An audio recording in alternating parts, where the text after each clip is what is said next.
All right, folks. So I'm joined here today by our coach, mentor, and also instructor, Vander, all the way from Chicago.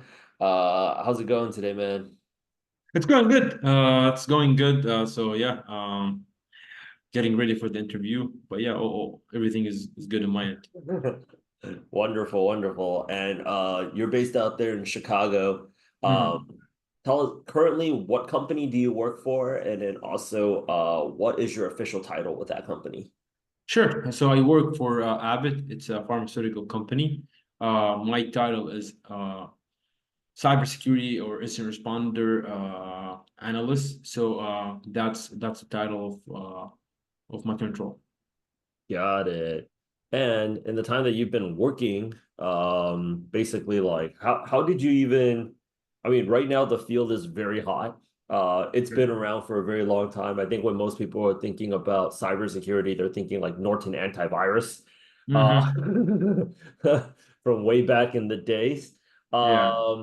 So like what made you want to get into the field of cybersecurity yourself? Sure. There's so many fields in tech that you can go ahead and pursue. Sure. So yeah, so I got started actually with IT.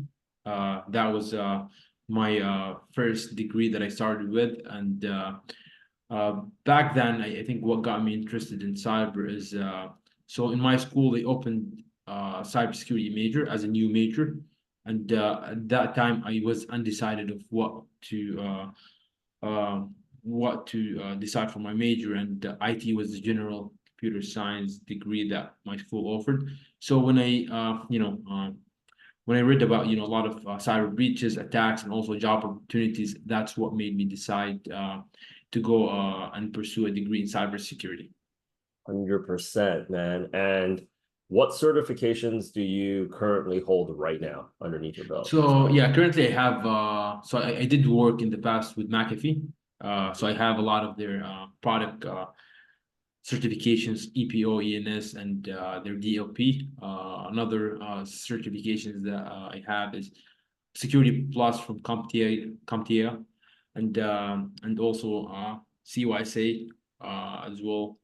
Plus GIAC, I have the GMON certification from SANS, and also I'm currently studying for my GCIH. That would be my next certification that I'll try to pass the exam hopefully by April. Yeah. Oh, very, very nice. What do Mm. you think is like the most difficult thing about passing any certification exam? I think the main thing is being consistent, right? Like we all have things to do outside of work and outside of our day to day. So I think having a consistent schedule of studying, and being consistent on when to study and how to study, and then having a clear timeline on when do you want to get your exam scheduled. That would be also another important thing. But yeah, for me, I think consistency is the main thing for passing certifications. Okay, so for the people that are trying to transition into cybersecurity, I think you did your path was actually, I think, very academic because Yes. you host like this is something that you went to school for. Yes. Uh, the field has obviously blown up a lot. Hmm. And I think the resources that exist right now for somebody to break into cybersecurity doesn't require a 4-year degree or even 100%. require a degree in cybersecurity or in computer science. Um, what certification? So we're offering right now the as the baseline, like the CompTIA A plus, Network Plus, Security Plus. Like, what certifications do you think somebody needs to just get started in making this transition into cybersecurity? Is it even that's my first question. Then the second question is it possible to just go into cybersecurity, or should they start off in some type of IT support or some type of help desk or some like is there like a role, kind of like a gateway halfway role between that and like going in like as a cybersecurity analyst? Or what's your opinion? Sure. Yeah, I think there are many different paths, right? Like there's no one path for getting breaking into cybersecurity. I think, as you mentioned, my way was academic. However, one thing that I found out once I got out of college is what I studied in college was different from what the field is looking for, what the job market is looking for. So as far as like what is the path, I think people have different path that they can get into when it comes to cyber. It depends on what you want in cyber. Cyber is a big field, right? I think there are jobs in cyber that does what I do when it comes to responding to incident, and there are other paths where you're trying to find vulnerabilities in systems, and also application security is another path. So there's no one path. I think having maybe a bit of background of IT support and system admin definitely does help, because understanding how to build things will make it a lot easier for you as a security analyst to learn on how to secure it. But yeah, as far as certifications, I think Security Plus is a good start, and also a prerequisite for Security Plus is having A plus, Net plus as a as a knowledge or required background in order to understand Security Plus. But yeah, that would be I guess my opinion. Can somebody go directly take the Security Plus, or do they need to go ahead and get the A plus and the Network Plus? I think you could, right? I What's the mean, likelihood? yeah, you definitely could, because I think like you'll do more research, right? Like when it comes to A plus, Network plus, it'll give you enough knowledge to not to do a lot more research when you get to Security Plus. But like, let's say that you decided to go with the path of just going with Security Plus right away, you'll stop in a lot of topics that you have not seen before, because you have no IT experience, where you have to do more research outside of what the Security Plus curriculum provides. So that would be uh, that would be what you would encounter, compared to if you already did A plus and Network plus and then go to Security Plus. But yeah, you definitely can pass Security Plus without going through A plus and Network plus. What about, like, I was looking at my notes here on my phone, Sure. because we did get, like, I remembered like certified ethical hacker right now. Sure. It's obviously very hot. I think in the research that we've done, the the certifications that offer the biggest range of roles, I think is really, there's so many certifications, but like 80-20 Pareto's law always being constant. I think 80% of the roles is like Security Plus and a certified ethical hacker, right? Sure. Certified ethical hacker.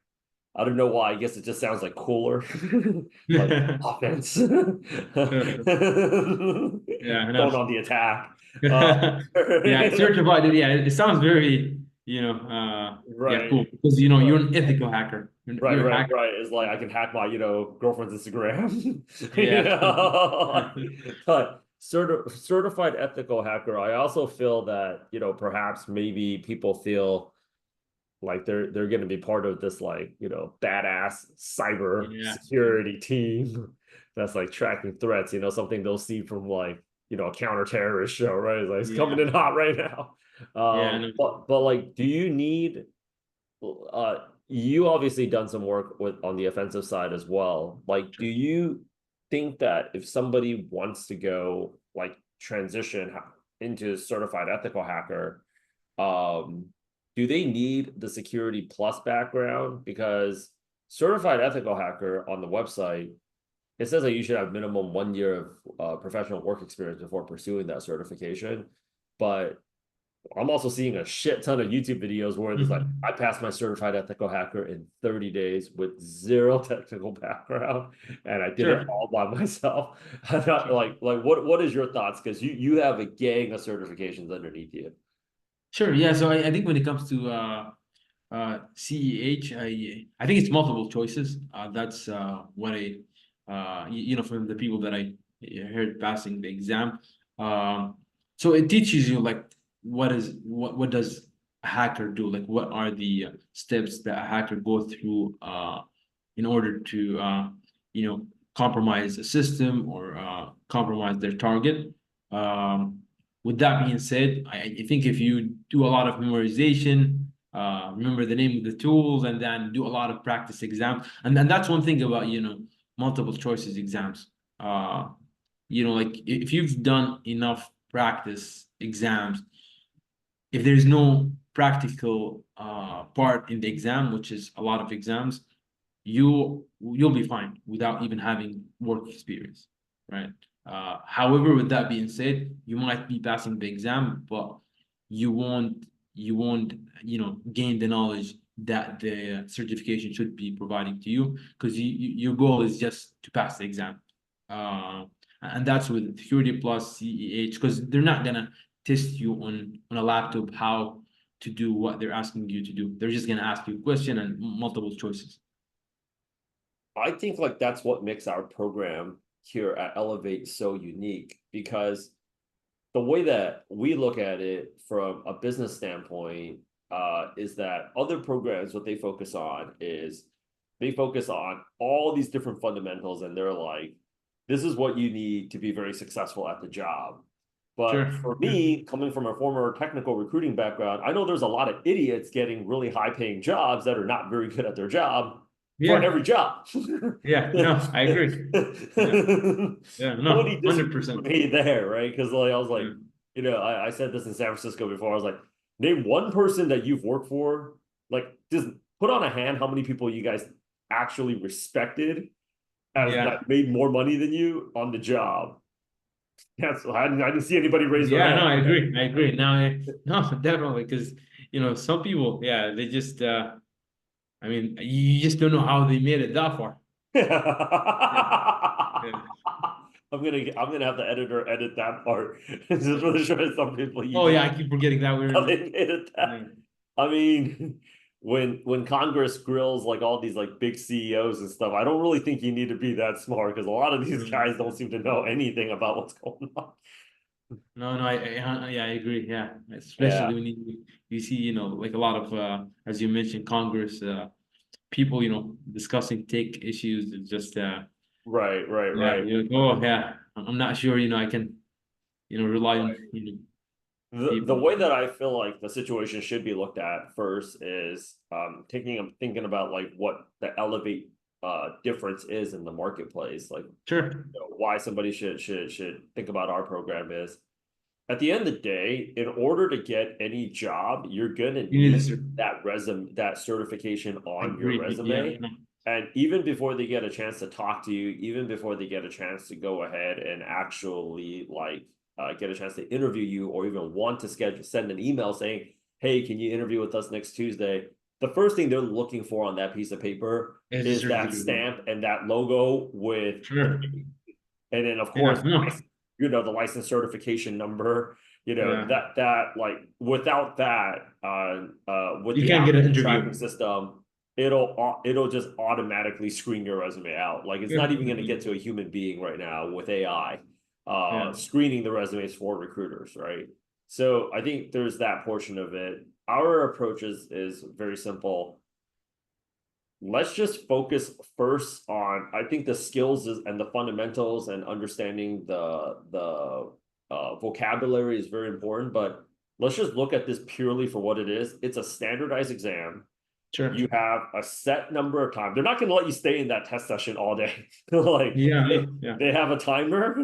Mhm. And And it's, yeah, that's one thing about Security Plus. It's just the time is very limited. Like with it's the 90 GI. minutes, 90 Yeah, questions. So it's 1 minute per question, right? So exactly. Yeah. we should be simulating, like I see so many people, they're focusing on all these on the job skills, like, okay, like that doesn't, some people legitimately are not good test takers, and you need to pass the exam. So you Yeah. have 90 minutes, you have 90 questions. That gives you exactly 1 minute per question. Yeah. No, I Right? agree. Right. So you need to, like, if you don't know it, you need to skip. And what I've learned from a lot of people just having all the certifications is that there's enough resources out there where the practice exams are pretty similar to the practice exams are similar to Yes, the actual exactly. exam. So if we simulate that environment first, like people actually understand, okay, this is like, what is it that like I need to get into? This is what the overall like testing environment is like. Mhm. They're gonna do this. You can't bring your phone in. Whatever it is, we got to simulate that environment first because CompTIA, they actually make a good amount of their money from it's a business from Yeah. people taking the exam. So the failure rate is actually pretty high, but the repeat, the percentage of people retaking the exam is extremely high as well. Because if you failed it one time, You you're have you're to. you're most likely not gonna give up because you've already No, you been already studied, yeah. right. It's like, Yeah. people keep asking like, Like why do 5 months of studying, right, I'm not gonna give up. right. I'll just People keep ask taking like why do investors keep on investing in failed startups or like in Uber? And this is like, well, if you've already dumped 200 million, what's another 50 million, right? You just it. Yeah, gotta no, keep I agree. going. So Yeah. like for us, it's like I see a lot of people that fail that can't come into our program from other programs is like, you're like, holy shit. What I learned, just like how you got your degree, what I learned had jack shit to do with what the What I exam was do, actually yeah. like. And then once they see the exam, they're like, okay, now the second time I'm going to prepare for it like that. And then, but that's like, depending on which city you're in, that's another day or half a day off that you have to take. That's Sure. another parking validation you got to pay for. Sure. No. They make money. That's another exam fee. These exams are not free. No, yeah. CompTIA and those testing centers, they make money off of all that. Like if you think Training about as well. right. If you think about like the average testing center, it's got like at least like 4 or 5 people working there. At Mm. the bare minimum, you still got to pay them 40K, right? No, nobody can live Yeah. off 40K anymore a year, No, right? no. If you think about it, that testing center in itself as a physical location generates, if it doesn't do 1 to 1.2 million dollars a year in rev, it physically cannot be a brick and mortar location because you also have to No. factor in rent, property tax, and insurance. Not to mention the chairs and the tables that's been there since like 1968. So, Yeah. right. So, like, our first approach is let's get the people taking let's get them understanding this is the exam. However many questions, what's your time limit? These are the actual questions. And then working backwards from there, okay, what's the vocabulary that you need to know? I think it's very hard for you to be studying for this exam if you don't have a baseline understanding of the lingo, because it's going to be like reading this in Italian or whatever Yeah. foreign language you don't speak, because so much of the language. So we give people like a deck of digital flashcards that they can use on their any smartphone, so they can just go ahead and process. Okay, if you know the vocabulary, it's going to help you like just be that much more successful in the exam faster. And then while we're doing that, we focus on what skills that they need, but very specifically, what are the interview questions? So Sure. like I think so many people, they also pass the exam and the next challenge that they get is like, okay, tell me about yourself.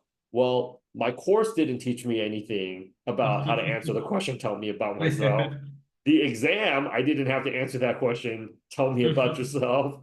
So they're going in there effing up the first 10, 20 interviews, losing I out mean, on that's part of the jobs. practice. Yeah. Right. And then like that's the other thing that schools like they just don't focus on. And for Mm. us, it's exam first. Okay, exam is number one priority. Number two priority is like job hunt second, because you're here to get a job. You're here to get Yeah, paid, right? absolutely. And then the third thing is what are the skills that you need to go ahead and learn to be successful on the interview? Because Sure. most of the skills you will learn through memorization of on the job, but it's Mm. impossible for you to memorize all that. With every school, I see that their order is different. This is what you need to be successful on the job. And then that's where they stop. And like I see it kind of just like real estate sales license is the same shit that they teach out of community college. This is all the questions. So you pass with the real estate exam, and then you're like, all right, now I'm a millionaire. It's like, so how do I find my first client so I can start putting that? It's like, yeah, we don't teach that, right? No, yeah, Like it doesn't really help out. So that's kind of like our no. approach with it. Okay. Um, And the other thing I think that we can add is and it's an idea, right? Like and I saw that, you know, like with Dennis when he showed me the courses. I think the difference as well is that we don't only rely on you know, memorizing stuff, because you know, like the course has labs, so the concept that you learn you'll try to apply in a lab environment. So that would help also with, you know, understanding not only how to pass the exam, but understanding the concepts that the course offers, which, you know, makes it easier for you once you take a test on it to do well. it's all rote memorization. Uh, I think like the first step is know what exam Yeah, you're yeah. going for, know the format, know the questions, because this is just like telling a bunch of guys they're going to compete in soccer, but like we're just going to do a lot of running, and then you realize, oh shit, there's a part of the game where we have to kick the ball. But Yeah. There's more to run right, right, than right. running. But you're Yeah. explaining it to people that have no Yeah. concept of what soccer is, and there's Yeah, a I know. field, and there's two 45-minute sessions, Yeah. and there might be some extra time, and there is this thing called the ball, but all we're gonna do is just running because running is a big part of it. And then when they get to the actual stadium, they're like, oh, so there's this whole other thing that you have to do. That's what I feel like every program is missing is they don't do an adequate job preparing people for the exam, and they sure as shit do absolutely nothing in helping people actually get a job. So the number of people that I see in our competition that fail the exam the first time around is like pretty massive. For us, it's inverse, it's actually pretty high because we focus Mhm. on the exam first, because there's no way there's like just for CompTIA A plus alone, there's 9 modules worth of crap. So like when you're going through that, you're stressed out, like, are they gonna ask this question? That's I think the other thing about multiple choice is Oh yeah, like, I see that. I see. Yeah, I completely now, you know, because there are things that they'll teach you that not necessarily, you know, right. in the It's not exam. like what is the chance of it showing up? And I think the other thing that really messes up people is they don't know how the questions are gonna be asked, Mhm. and they don't know like all the multiple choice answers that are designed to trick them. Yeah, yeah, Right, no, yeah, right, that is true. right. Yeah, that Like is true. that's No. right. That's the biggest problem is like it's like it's not Bible study on a Sunday. Like there's no way you're gonna remember that thing word for word unless you're like that freaking crazy guy from Suits, right? Like Yeah,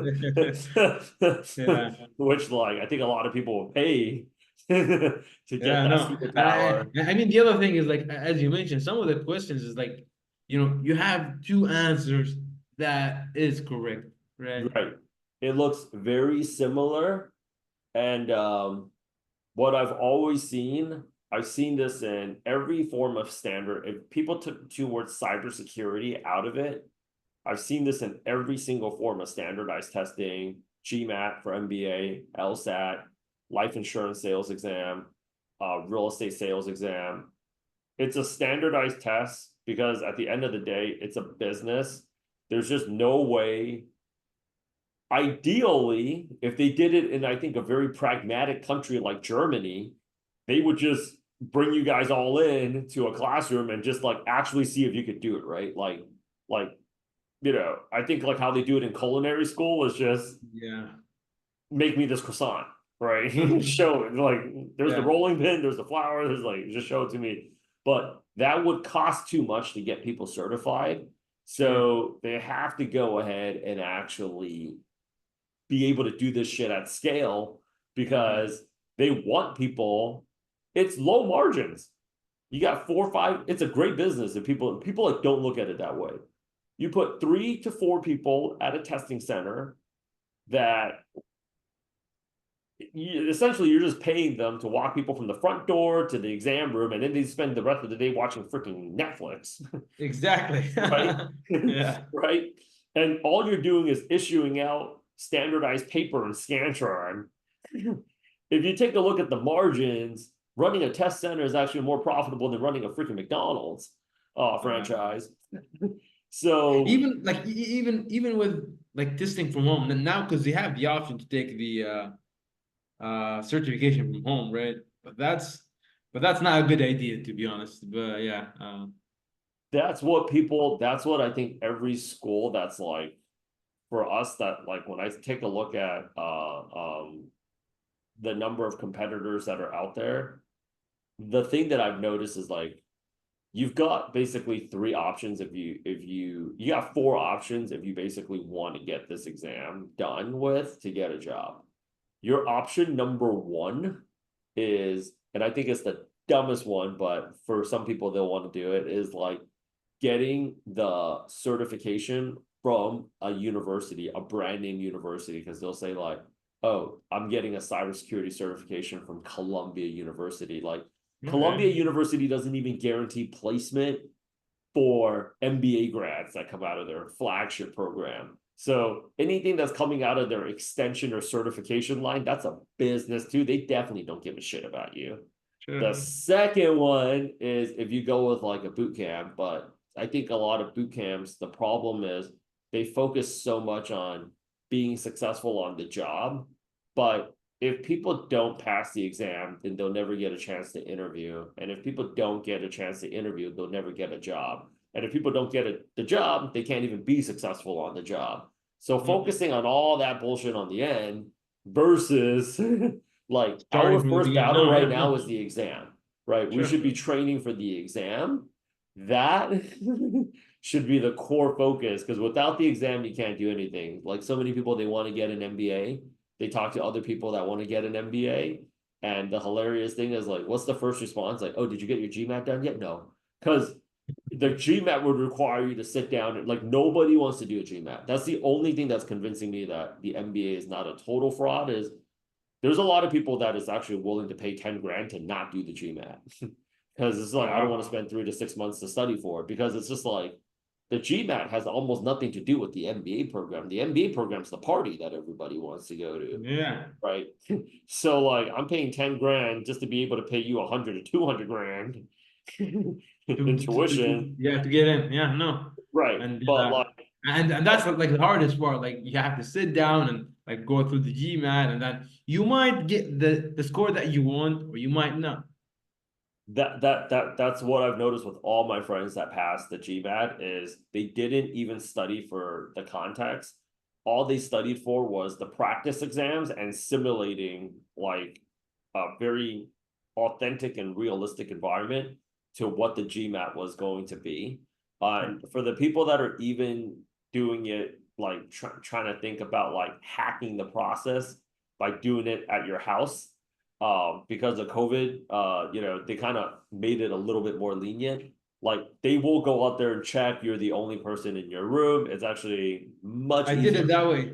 Yeah, yeah, yeah. Like I think it's actually much easier right now if you just do it at the test center. No, yeah, I agree because I lost connection, and Yeah, then it took me like an hour to get back to the exam. right. Like if anything happens, if they so much as feel like you're trying to cheat or you did Yeah. cheat, or like there's a possibility of you cheating, somebody walking around. I remember I had a guy, his golden retrievers in the background, they're just like, please log off.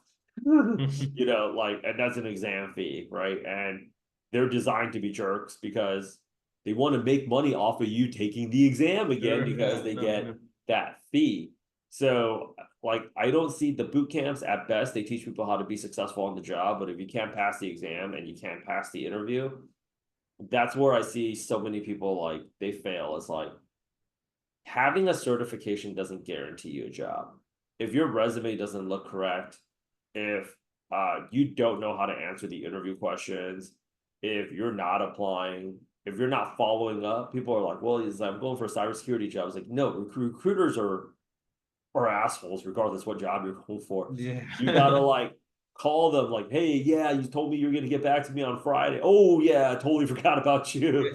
So it's still like that entire process is also like a job, No. like Absolutely. having a spreadsheet out, following up with your recruiters, following up with hiring managers, drafting up your thank you letters. that whole process is also like a job, and I don't think the other programs focus on that aspect as much as we do. Versus Absolutely. like every other program kind of gives off the illusion like if you get the certification, the You get a companies job. are blowing you like no, nobody's like, man, There's dude, too there's many kids. people, yeah, already have the cert, right? Like they just, but as you mentioned, I think there's, yeah, a lot of it, reaching out to people and then, how, Reaching as you out to mentioned, well, people, yeah, getting your LinkedIn set up. I think like that part is just like getting your LinkedIn set up is like absolutely just huge, huge, huge, huge, huge.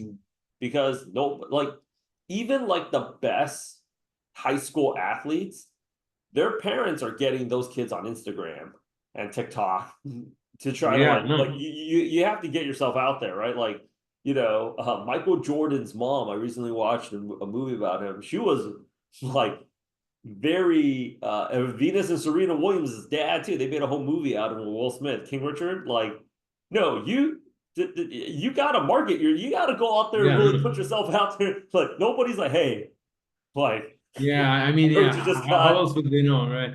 I heard you just got your security plus. Do you Yeah, want to no, like no, yeah, like yeah. yeah. I mean, I wish it works that way because otherwise, yeah, no, it's just, yeah, I think if you get, yeah, if you get your LinkedIn, all the project that you worked on, and then also, the thing that you've learned through Security Plus, but yeah, without that, like, you just get a certification and not marketing yourself, that's not gonna get you anywhere.